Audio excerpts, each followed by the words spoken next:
September 30, 1889 to February 1, 1890 marked the time frame of when it was first published in La Solidaridad, Madrid. Analysis about the current situation of the Philippines that time was the root cause for this to be written. From the name itself, a century hence, it was written by the most influential national hero in the Philippines named Dr. Jose Protasio Rizal as he foresees the future of the Philippines in the next 10 decades under the forces of the Spanish Revolution. Its story tells about Jose's predictions about the fate of both the Filipino people and the Spaniards. As time continues to go by, his writings made history as what he had depicted turned to reality. Implementation of Spain's military policies. It resulted in a yearly decrease in the population of Filipinos. The Spanish army forced the Filipino men to join their military force. Because of that, they had to leave their families and lands. Poverty was rampant. Filipino farmlands were left withered, making the Filipinos suffer from hunger and sickness. In general, the Spaniards' colonization had neglected Filipinos' lives. Deterioration and disappearance of Filipino indigenous culture. When the Philippines was colonized by Spain, the Filipino natives' ways of living had changed. Before, they were pagan until Spain came with a sword and a cross, implemented their culture and traditions, and introduced Christianity to control the majority. The influences of Spain had caused the annihilation of Filipino culture and traditions. Filipinos started losing confidence in their past and their heritage, became doubtful of their lifestyle, and eventually lost hope in the future and the preservation of their identity. Passivity and submissiveness to the colonizers. Filipino people were passive and submissive to the manner of governance by the Spanish colonizers. During that time, the culture of silence and lethargy were developed. One of the most powerful forces that influenced this culture among the Filipino natives was the Spanish friars. Spanish friars used force so Filipinos will submit themselves to them. They were afraid of voicing out their problems as they might get killed. So the only choice they had was to keep silent and follow what the Spaniards wanted them to do. Reasons that propelled Filipinos to work to progress.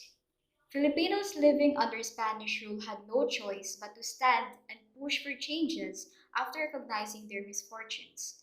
The question then comes as to what had reawakened the Filipino people's hearts and thoughts with respect to their situation. The natives eventually understood that foreign conquerors' persecution of their society could no longer be allowed. Spain had stifled the country's progress, but the Filipinos have eventually prevailed, and Spain thus did fail. One of the reasons that propel Filipinos to work to progress is keeping the people uneducated and ignorant had failed. Second, keeping the people impoverished also came to no avail. Living in perpetual poverty, on the other hand, had enabled the Filipinos to act on their yearning for a change in their way of life. They began to look for new landscapes to explore in order to make progress. Third, exterminating the people as an alternative to hindering progress did not work either. The Filipino race was able to thrive in the face of wars and starvation, and even grew in numbers as a result of such tragedies. To completely wipe out the nation would necessitate the sacrifice of thousands of Spanish soldiers, which Spain would not allow. As a result, Spain lacked the ability to halt the country's progress.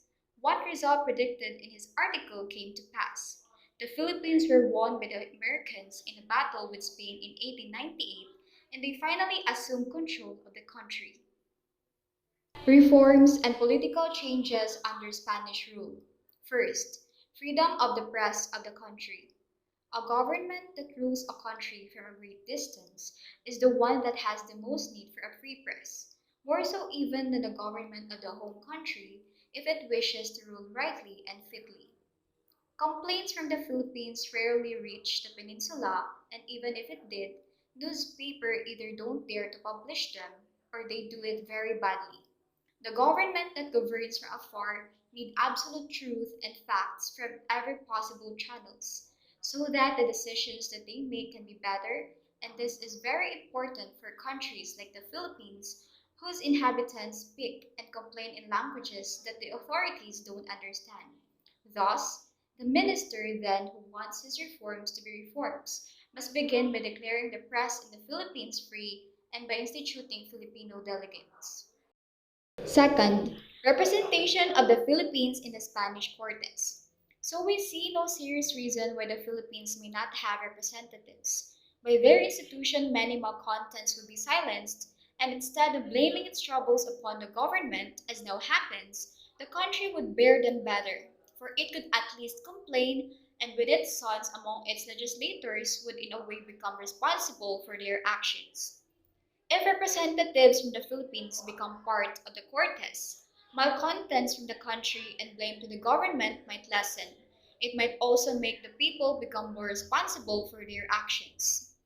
The free press will keep the government in touch with the public opinion and the representatives if they are, as they ought to be, the best from among the sons of the Philippines will be their hostages. With no cause for discontent, how then attempt to stir up the masses of the people? Third, granting of Spanish citizenship to the people.